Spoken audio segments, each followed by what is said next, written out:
You can't live looking backwards and walking in reverse. It doesn't get you anywhere. So sometimes you have to go, I need to do things differently. I need to see things differently. The answer to that is what you feel, what you believe is all about what you think. And if it hasn't got you to where you want to be now, look at it and say, I need to change something. Otherwise, it'll be exactly the same tomorrow. It doesn't matter what you drink and what you smoke. You'll wake up tomorrow with an empty pocket and still have a headache and worse things. Give it a go. Nothing to lose. It's only memories. Fear of memories is quite overpowering, but you can get through it. It's once you start, it gets easier. Hey, and welcome back to the podcast. We are here with David Peters. And if you are looking to become the person that you were meant to be by freeing yourself from yesterday's beliefs so that you can have the life you deserve, then you are in exactly the right place where you need to be. We are here with David Peters from davidpeters.uk. He's a co-author in our Course Correct book with Pat Mesiti. His other book is called When Thinking Takes a Wrong Turn, and Dave will help you transcend from victim to victor, harnessing the skills learned from life and NLP and fast track you to success and happiness. So David Peters from davidpeters.uk. Glad to be talking to you, Dave. Hi, good to meet you guys. Yeah. So as far as there's a million places where we could start, but someone out there who maybe they're overthinking, they're dissatisfied, they're not where they want to be in life. What's the situation? What are they feeling and what's the solution? Well, feeling wise, again, in my case, and I should imagine others will be in a similar position, it's a feeling of being disconnected or invisible or never quite satisfied, never quite happy. There's all these things milling around. And the strange thing is, you don't always know they're there. You just know you're not happy. You know, something's not right and something's eating you away. And that was what got me started looking and asking questions as to, well, to be honest, I mean, at times I just thought, if I can't find a solution to this, it seemed like, you start to have these darker thoughts. Let's put it that way, darker thoughts. You can't escape in a bottle because you wake up the following day and your head hurts and you still feel bad. So I needed something more permanent, one way or the other. So And that so you had these dark thoughts, and what did that look like on the outside? Because it's one thing to say I have bad thoughts, I'm held back, but were you limited in your business, in your career, in your relationships? How did that oh manifest on the outside? yeah, well, it didn't manifest so much in my career because I was largely running an automatic. That was what my default program was, automatic. I didn't stop and think. I just kind of did things, and then when I asked, why do I do that? And I never knew the answer why. But in relationships, I found that I could only go so far, right, to get towards people, and then I'd have to pull away again. And yeah, even with romantic sort of stuff, I found that as soon as I got in, I was already looking for a way out because something just, something kept pushing me, and it's a bit strange how that came about because my brothers, they were in a similar position, but they went totally the opposite way to me. They kind of they leapt onto safety and security, whereas I kind of didn't trust it, and so I always kept distant. So it's like a gnawing feeling, and I describe it as constantly like you're out at sea, you haven't got a life jacket, and you're drowning, and you're gasping for breath, and you're sinking again, and that's what it kind of feels like to me. So it feels like you're out there in the water without the life jacket, and you're sinking and you're drowning. And so how did you begin to even like discuss this? Because I imagine that these sort of deep thoughts, they're uncomfortable even to think about, and maybe even worse to speak about with your family and friends. So how did you begin to get help or even put a label on what was happening to you? Yeah, well, that was the thing, I couldn't find a label. Um, I got into the habit of not confiding in anyone. I don't know, friends, family, it just didn't seem to happen. And I got used to, being sort of closed up, trying to figure it out for myself. And I tried loads of different things, NLP, hypnosis, and they all gave short-term fixes, but they're kind of like wallpapering over the cracks. I wasn't really addressing the real issue. So I'm trying to think. It was only when I met somebody else and I was talking to them one day, they said, "Oh, maybe you should try this clinical psychologist." At which point, the barriers came up because it was like, psychology, anything like that with a technical name sounds like, whoa, major defect, panic. You could end up, being locked up or something. That's the impression I had. But in actual fact, it's somebody that knows how to deal with problems and they could see something that I couldn't see. And that was kind of the key that unlocked it, that got the ball rolling. And then I started to have dreams, which, I never used to remember dreams. And the dreams were quite telling. And I remember one dream is, I was in like a tower, and it was very tall and very safe. And then it occurred to me, it's very safe, but there's only one person in here, and that's me. And I'm not going to meet anybody else or feel connected until I come out. And that was kind of the start of it.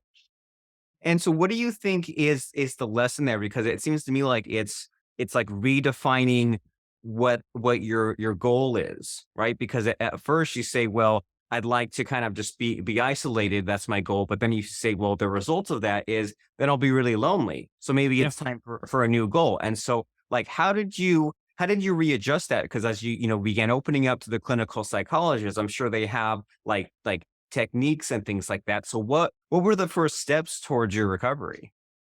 Well, yeah, the actual going there was the hardest thing. The first, when you go to put yourself like under the spotlight, like the Gestapo, the spotlight, when you're going to be grilled.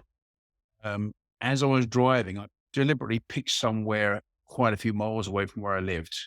And as I was driving there, all the time I was going, I kept trying to find excuses. Subconscious was saying, "Oh, you need to do this. It's more important. You need to do that." So it was trying to stop me from going because this was what my subconscious thought I wanted. You don't want to go there. You don't want to visit these things. And but I said, no, I can't put up with this any longer. It's driving me nuts. I don't feel happy. It's not going to get any better. And something's going to happen to make this a permanent solution, which is the dark force. I was just thinking, if I can't get out of this situation, why go on? It just seemed a continual, downward spiral and it would only get worse. So I thought, well, it's best to try and get out of it rather than sit back and do nothing. And so I'm just glad that I made it there. And it wasn't as bad as I thought. It's my fear of what may happen. I feared losing control. And that was the biggest thing. It's not being controlled because being control is about being safe. And that was the barrier I made for myself. So I had to come out from doing that. And it was scary, but I did it. And that's interesting to think about that control is good, but too much control equals too much safety, which means no Nothing. risk, no adventure, boredom, no growth, all those bad things. So there is it's too much of a good thing. And then you're mentioning the kind of negative self-talk concept, Yeah. how if there's something that you know that you need to do, but you're dreading it, right? Like go driving to the dentist or driving to that doctor's appointment. And on the way, your brain's trying to think of excuse after Yeah. excuse to not do it. And Yeah. that's like one of the simplest secrets, right? That there's this thing that you have to do. You planned it ahead of time, and it's easy to talk yourself out of it. But if you just went and did it, that would be the simpler solution, and that would be more towards what you should be doing, and in order to further everything that you have going on. And so you said that you were really nervous about going to the psychologist, and you even Yeah. made it a point to drive way far away to do it. But now it seems like you kind of are on the opposite extreme, right? Now you're here like telling the whole world about your Yeah. your situation. So how did you get from there to here?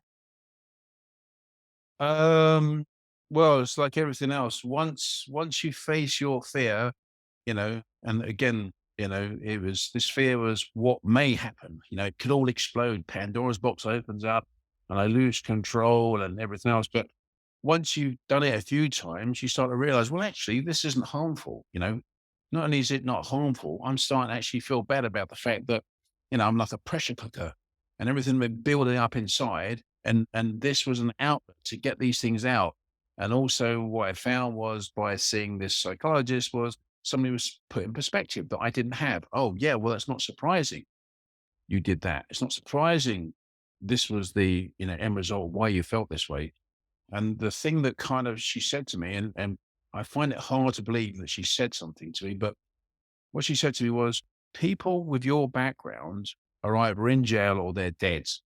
And I just went, oh, I thought that sounds a bit over dramatic. And is that the sort of thing you really want to be hearing?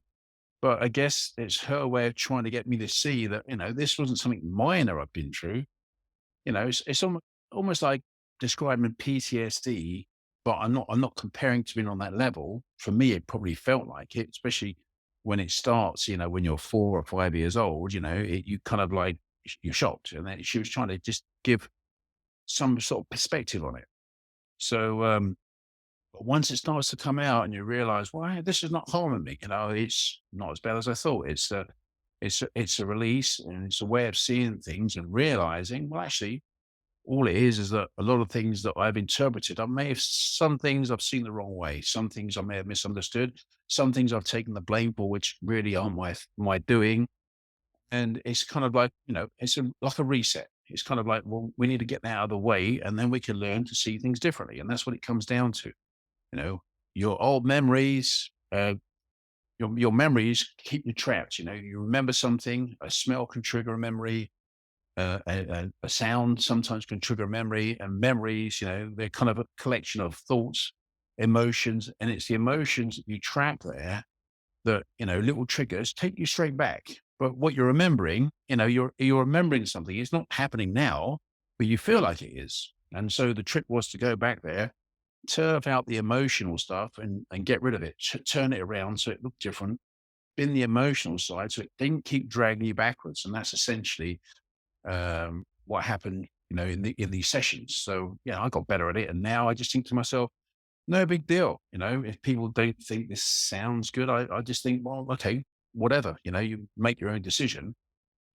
But having felt some relief from doing it, I just figured, well, if it helps somebody else out, why not, put my thoughts to some use? So that's basically how I ended up getting involved in this. And so the biggest thing is always you'll always question yourself. And I could have stopped writing anytime. I could have stopped doing lots of things, but then I just thought, no, why should I put it out there? If it helps somebody, great. If I feel better as a result of doing it, great.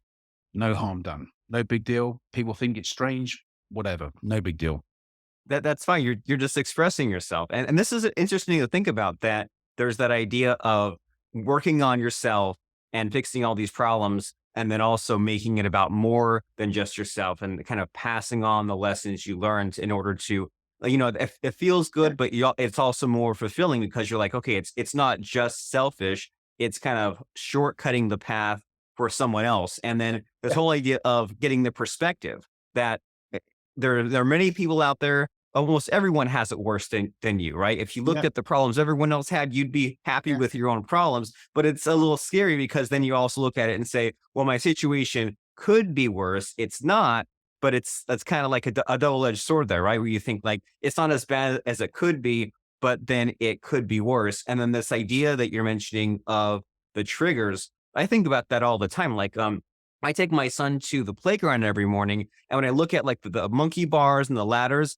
it's lately been triggering me. And I think like, oh man, when I was 8 years old and that one kid was mean to me on the playground. And that's interesting that you had that insight there, that you have the memory and then you kind of like re-experiencing as if it's Yeah. happening now, but it could have happened decades ago. And that Yeah. it's more helpful to kind of detach the emotion versus what your memory is, because it's just kind of the data and the information. And so you mentioned about you have this like almost PTSD sort of experience from when you were younger. So do you feel like telling us a little bit about that, about like what that was like and how you overcame it? Um, well, I say it was the continual highs and lows, the constant mood changes, the constant, I could be high 1 second and crash the next for no real reason. It just seemed to be there was no, I was like, why don't I feel happy? Why is it if I go out, I can be all right 1 second and not the next? Just things used to flip like this all the time. I'm just thinking this can't be normal, because I looked at other people around me and they didn't seem to be having this. Or they didn't have the mood swings. They all found they could get settled down. They all seemed to be able to do things that I wasn't able to do. And I kept thinking, why is this happening? And again, you just, oh, crikey. I look back and then sort of realize, well, okay, my past is, maybe different to what theirs was. And maybe some of my memories were maybe tripping me up as well. They might not have been accurate, but I was such a good, how should I put it? I had like a mask. And the thing was, I mean, only recently I told a friend of mine about, some of my past experiences. And he said, I would never have known. I had no idea. And so I just thought to myself, well, again, it just goes to show that I've become so sort of skilled at putting on a front, a face. And a lot of people do it. And I see it in other people quite a lot. You see, they put on this false persona. And I'm kind of sensitive to it now. But also at the time when I was having all my problems, the one thing I was very sensitive to, I'd pick up on in a split second if there was any indication of any sort of violent behavior, a mood change, just a sense of it, in almost like I could feel it in the air around me. That it's almost like it's almost like somebody sent a wave of violence in my direction, and I could pick it up, and I'd be very sensitive to it. And I was like, whoa! So it just goes to show that you have heightened senses for some things, and that was one of mine. So yes, so there's lots of strange little things happen. But yeah, you start to become more aware of things around you and how you affect other people and how their thoughts sometimes affect you. Because if you go into a room, you can be in a room sometimes, somebody will come in, you don't see them, and you just go, I don't feel very comfortable. You'll turn around and you'll just say, oh. And again, it's all your extra senses. It's all linked back to, things that you've acquired. And I still think also that we start recording as individuals before we're born. I still think that possibly, before, I don't know what stage, but, in the early months, I think we're starting to pick things up from sounds around us before we're even born. And I think also some of us even, we think all our memories are up in our heads, but I don't think that's the case either. I think memories are stored in the DNA, maybe through various parts of the body, because how else, I think, how else would you explain people that are born with skills? They're born with them. They suddenly come out and they're, hey, I'm a great footballer. Well, where did that come from? Most people have to practice. Most people have to learn. You have to learn to ride a bike. How comes you're a brilliant swimmer or something? So there's more to it. I think there's lots of things. Yeah, you have the memories and experiences stored somewhere. And so how do you reconcile this idea of, so there's the mask, right? But Mhm. there's also being honest, and there's also like expressing yourself, and there's also kind of having the highs and lows of the emotion. So like how do you judge, like, is some of a mask okay? Is it okay to sometimes have the mask, that way you're not oversharing and always making everyone else Uh, miserable? How do you know when to hold back and when to let loose? um, well, again, the mask was just a safety thing. So nobody could see what was behind. So I wasn't vulnerable. So my coping strategy growing up was everything was boxed. Nobody got to find anything out. And certain people got a bit of information. You got something different. Nobody got all the information. So um, once I got over this need to be overly protective, I found well, throw this away. I don't need this anymore. What you see now, you ask me a question, I can give you an answer. I don't have to stop, because my stumbling block before was when I had these sessions with a psychologist, she would say to me, well, how do you feel? And I'd be sitting there thinking like, what do you mean feel? Now, to me, feeling was, well, if you stab me in the finger, I go, ow, my finger hurts. And if you hit me around the head, I go, oh, my head hurts. When she said to me, well, this happened, how do you feel? I kept thinking, you know, again, thinking, well, I can't see a connection between what you're asking me and a sensation. I couldn't find anything. And it took me a long time to realize that thinking is what you do when you're trying to be protective. Feeling is what you do when you just spit out an answer. So, you know, this is how this makes me feel. Thinking is what you kind of like your sanitized effect to keep yourself distant from what you really want to say. I don't know if I put that quite right, but there is a difference, and it took quite a while before I realized, okay, yeah, what I'm feeling is how I would assess my mood and what's happening to me at the moment. It's not necessarily a physical, stabbing. It could be something else. I probably haven't quite conveyed that very well, but it took a Well, while to learn. so am I understanding you right in that so there's thinking and there's feeling, and then maybe there's a time and a place for each one of those tools. And it seems like a lot of your logic revolves around, well, am I using the wrong tool, and am I being too safe? Am I riding the bike with the training wheels on, but I don't need them anymore? And so you feel or you think depending on what's appropriate. Um, yeah, well, I say originally I used to do a lot more thinking. Everything responses to people was always I used to have to think about it. What should I say that's not going to cause a problem or get me into trouble? I'm not saying that you totally stop thinking. Sometimes you have to obviously judge responses, but it's like I find it's like everything else. It's a bit like trust. You don't say to somebody, "Yeah, there you go. There's everything I've got. Have the whole thing at one go." What I find is you give a little bit, and then you get a bit back, and it's a two-way thing, and you progressively build up. You can't just unload everything at one go. You just a bit at a time.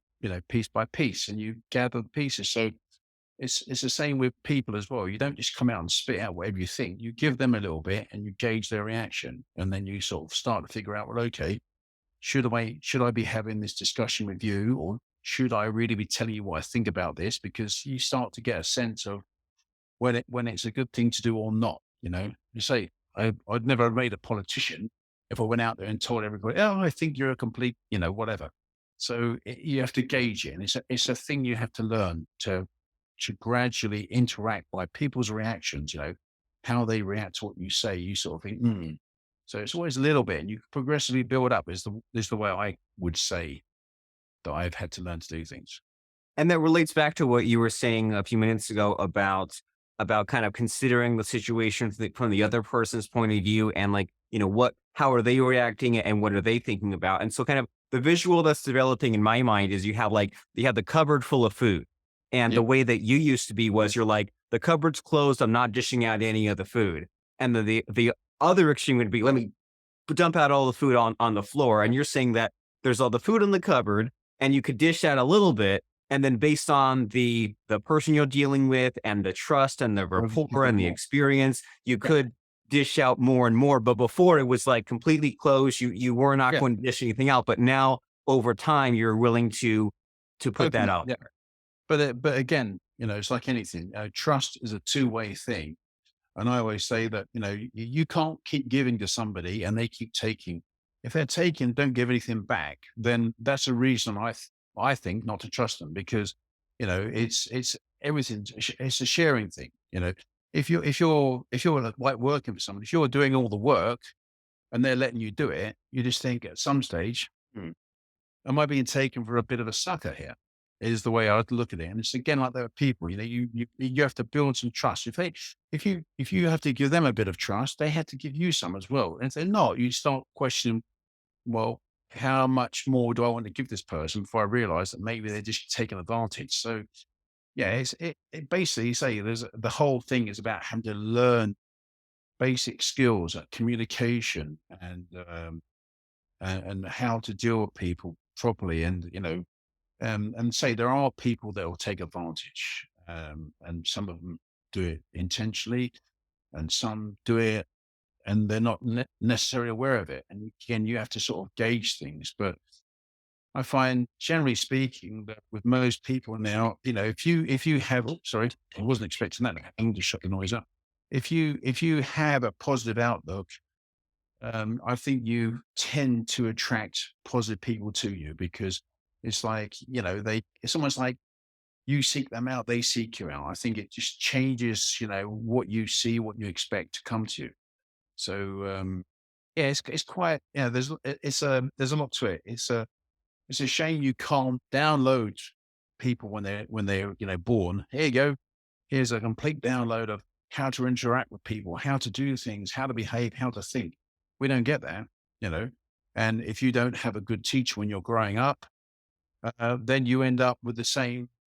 bad lessons that they were taught. And you have to remember, we're all a product of our parents. And I just figure, well, I can't blame my parents for the fact where they failed, because it's not for me to judge. I might realize certain things about it I didn't like, but then I just think chances are they're like that because their parents taught them to behave that way. And in some cases, of course, it could be that maybe the parents have a mental illness themselves they don't even know about, and they inadvertently pass it on. So you can't go around blaming somebody else. You say, okay, that wasn't ideal. At some point, I have to take control. Sometime I have to go and take responsibility. And you have to take responsibility for yourself about how you feel. You can't say, oh, I feel awful and I feel terrible and angry because this happened 30 years ago. I've met people like this. And I'll just say, but you're the one that's continuing. You know, what they did might not have been brilliant, but you're reliving that whole thing and you're keeping it going. You're the one that's breathing life into it. You can't, if you're blaming somebody else, what you're really saying is, I'm not taking responsibility. I don't want to make any effort in case I might fail. So it's easier for me to blame somebody else. And that's the way it looks to me. And so the I guess the catchphrase I'm getting from your statements here is you get what you tolerate. And that can manifest in a lot of different ways, right? Get what you tolerate, meaning if you allow yourself to be disrespected in a friendship or at work and you keep letting that happen, after a while, it kind of is your fault. Or if you keep on Yeah. having this baggage or this negative outlook, and it's something that you just allow yourself to continue, and you might even be aware that you're doing it, after a while, it kind of is on you to readjust and fix the behavior despite the mistakes of the past. And so this is a really heavy conversation, and Yeah, it's totally. a lot to think about. But if this is hitting home for a podcast watcher or listener, then that's good, right? Because if it's making you uncomfortable as a listener, then that's a sign that maybe this is something for you to work on. And so Dave, you're a life coach, and so do you have any fun success stories or just like things that you want to share with us about the lives that you've changed, about the behavior that you adjusted with people? What do you have to say about other people? About other people. Well, I let's just say that I don't have to say case studies as such, or I've found that what's happened is over the years, it's like everything else, when you start noticing things about yourself, you start to see them in others because you shone the light on yourself, and it all becomes clear. So I found that inadvertently, I was pointing out to other people, oh, okay, look, you have a problem here, but you can't go up to somebody and say, look at this, you've got this big thing here or whatever. Uh, you can notice it, and what you can say to them is when they make certain things like, oh, this is terrible, that's terrible, you can then ask the question, well, do you not know why that is? If they want the answer, I say, if you want to know why that is, I can tell you if you want to know. If not, I'll mind my own business. And sometimes they're intrigued. What do you mean? Like I can say to somebody by their whole manner, well, do you find, there's a guy I used to work with, he used to moan all the time that, he'd get with some women and they would dump him in no time at all. And he couldn't understand why. And I said, you really don't know why? I said, well, I can tell you if you want to know. I can tell you a few things that stand out. And he was almost like, he was shocked. He was like, what do you mean? What do you mean? And I said, no, I'm not being critical. I'm trying to give you some advice and tell you things that I see that may be causing a problem. And, I just drop little things in there to make them think. And I said, well, obviously you have an issue with your father. And they're dumbstruck. How do you know that? And I said, because it's everything about you says that. I can explain more if you want to know. But, so it kind of started like that. And it became a kind of a regular thing. I just pick up on things with people quite quickly a lot of times.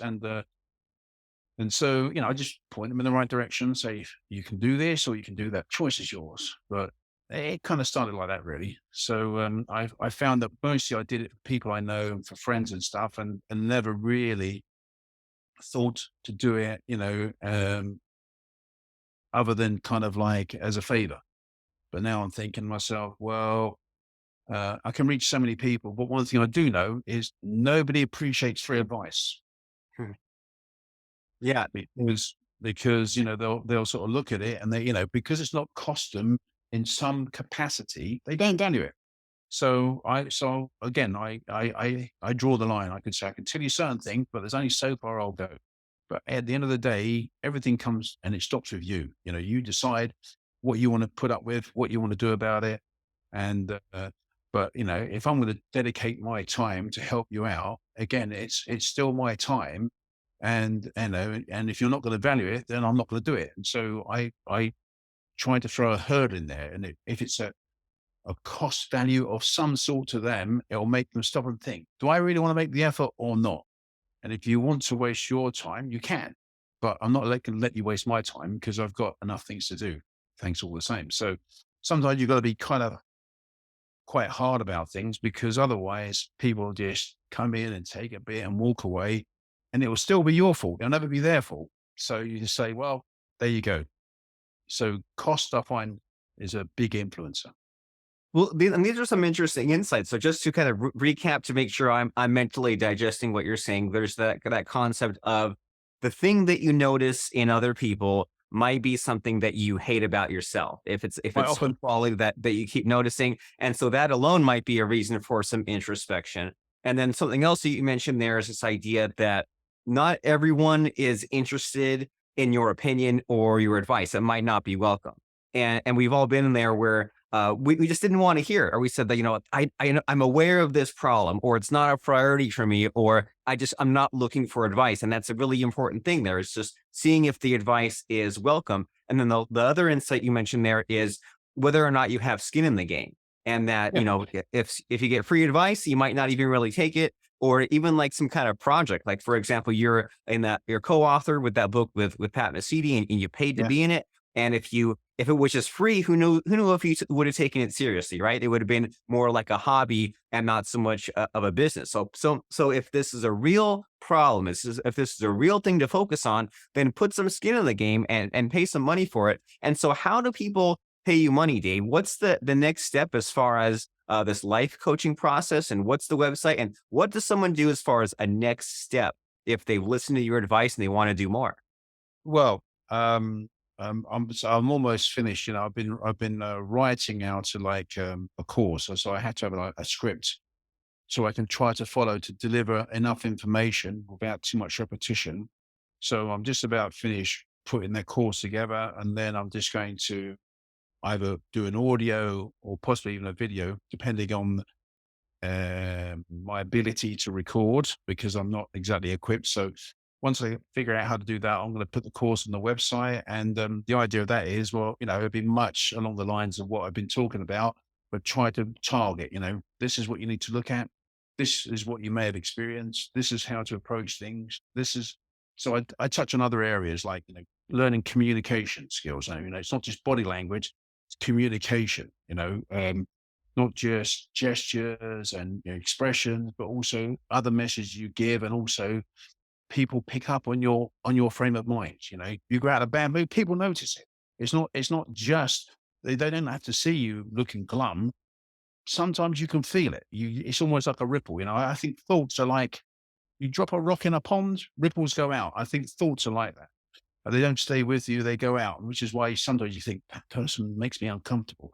So there's more things to pick up on communications, and about things like attraction, how to attract other people, how to attract other things. So I'm working on this various modules to try and give a bit more detail and definition of things to look at and consider. And these will all be just a start of a process, because I can't teach anyone body language, on a video course. I can teach you basics, and I can say, go on, sign up for a course, do some body language courses, online, and then go in person and do a course with actual people, because you'll be surprised what you can actually learn. I thought I was going to be really bad at body language because I did go on a course, and I turned out to be a hell of a lot better than I thought I was going to be. And that's only because, again, since I started to learn about myself a bit, and I started to pick up clues in other people, and I found I was reading other people so accurately, they were getting really uncomfortable. They didn't like it. So I just thought, oh, maybe I've got a bit more insight into this than, than I thought. And there's a few other things I did as well, which again sort of give you an idea of what other people sense, what other people see, and there's lots of things. So I could go on for hours. I'd talk you into boredom probably, but so yeah, I'm doing the course, and I just send people do find some courses to improve on, and I'm considering even maybe doing some one-to-one chats because, say, I could tell you the basic process of what the psychologist taught me through to get rid of the emotion, you know, but I'll let them do that because they're professionals. I can tell you this is what they do. This is what's going to come up. These are the sort of feelings you're going to get, and you just have to stay with it because if you don't, you're going to be stuck where you are. And obviously that's not working for you. So bear with it and just keep on, expect things to happen. But the closing thing on this is that, again, another thing that again came to me in a dream, and to me it's relevant. It might not be to you or anybody else, but I had this dream once, and I was being sick. I was a young kid and I was being sick. I was vomiting. And I had my eyes shut because I just thought, I don't want to see this. It's going to be awful. It's going to sting. My brother's going, look, look, look. And I'm like, no, no, I don't want to. I'm like, look, look. And I open my eyes and there's all these like gemstones. It's very clear memory even now. There's all these gemstones, sapphires, rubies and stuff, and I'm just thinking, my God, where I think I bought sick again, more come out. I'm thinking, where are these coming from? They're coming out of my mouth and I'm thinking to myself, this can't be real. And some of them, I looked at them and they were too big. I'm thinking, how could that have even come out of this? It's not big enough. And my brother's scooping the rock, collecting them in a large bucket. And I was just thinking, what a strange dream. And the only thing I could get from that was that maybe there's more value in what I say than I put on it. If not for me, maybe for somebody else. So that's another thing that helped keep me going and to continue writing in the fact that, you know, maybe I can, let's just say, translate what it feels like and what to expect and say to people, yeah, this is what's wrong. This is how to deal with it. This is where you try this and try that. I can't do it for anybody. I don't make people feel better. At the end of the day, they have to make themselves feel better. I can tell you what to do, where to find it, but go swimming. You can read a book. You can go and sit on the side of the pool, but nothing's going to happen until you get in the water. And that's the closing thought for that one. So Okay, we're all on our own journey, and so I'm definitely seeing the value in and how if you're out there and you're stuck and you need help with these life skills, personal skills, then Dave is the guy that can help you get there, especially when that course comes out, which sounds amazing. And will that course be at davidpeters.uk? yes, that's the plan at the moment. It's like, yeah, I've been at most of it. But to be fair, I've been a little bit slow on this because again, things get on the way, and again, doubts creeping over time. And then, of course, I did all the notes, and then you read them. Oh, well, sorry, I've read them and went, does this make sense? Could I make it better? Can I make it clearer? Is it too patronizing? Again, you have to be critical. So I'm trying to make the best of it I can. But yeah, once I've got it, the course will be there, and hopefully by the time I come to get it all together, I'll improve the website as well because mere websites is a new thing. I had a go at it and I just thought if I make a mess of it, no big deal. And if I can't sort it out, I'll get someone else to help me. So, the whole thing is again, learning how to see things differently. And I'm just thinking, so what? If it's wrong, there's something wrong with it, it's not the end of the world. You go along. The most important thing with anything is to do it. Get out there and make a start, go and do it. And that's what I learned from Pat. Pat's, if you've ever listened to Pat, it's kind of like you go in there and he gets you, he's all pumped up and you come out there, you're all pumped up like, yeah, yeah, let's go and do it. And so, yeah, Pat's kind of like kept you going. And, so he was good because he's a very much a doer. And so you don't get anything if you don't do it. I love it. So you found a mentor who works for you, and you figured out that most mistakes in life are minor and can be undone, but the biggest mistake is not trying and not taking action. And no one has it figured out. And it's all about just making a stab at it, doing your Yeah. best, leaving your comfort zone, enjoying learning, making incremental progress, and all those other things that go along with it. And so the very next step for you out there in podcast land to do is go to davidpeters.uk. If you enjoyed what Peters was talking about here, including all the things he's learned in his life experience with NLP and psychology and with Pat Mesiti and the new book he has coming out, the new course he has coming out, the hub for all of that is davidpeters.uk. So the very next thing you do, your homework assignment for the next 10 seconds is fire up your web browser or open it in your phone or pull the car over or whatever and go to davidpeters.uk and we will see you there. And as we close up this call, Dave, do you have any final parting words or advice, or should we just say go to davidpeters.uk? Well, yeah, I say, you'll see a website. There's not much at the moment, I'll get it built. I'm frantically trying to make a nice website, get the course on there. I mean, I hope to be able to sort of, again, be able to sort of get some emails and say, well, look, I can usually find talking to people, I can usually pick up on what the problem is or where it lies and say, right, this is what you should be doing now. Do this or do that and make a start. But either way, wherever the problem is, it's in the past, it's a memory, it's not real. You survived it once, don't keep getting tripped up by old emotions and feel like you can't change them. You're going to be stuck forever and there's no solution. There is a solution. But you have to take responsibility. And, we're all responsible for our own emotions and how we feel. What somebody else did or didn't do, okay, might not be their fault, might be their fault, doesn't matter. It's in the past, it's gone. You can't live looking backwards and walking in reverse. It doesn't get you anywhere. So sometimes you have to go, I need to do things differently. I need to see things differently. And the answer to that is, again, what you feel, what you believe is all about what you think. And if it hasn't got you to where you want to be now, then obviously you've got to look at it and say, I need to change something, because otherwise it'll be exactly the same tomorrow. It doesn't matter what you drink and what you smoke. You'll wake up tomorrow with an empty pocket and still have a headache and worse things. So best to give it a go. Nothing to lose. And it's only memories. Fear of memories is quite overpowering, but you can get through it. Once you start, it gets easier. I love it. Time to break Hope the that answers cycle. it.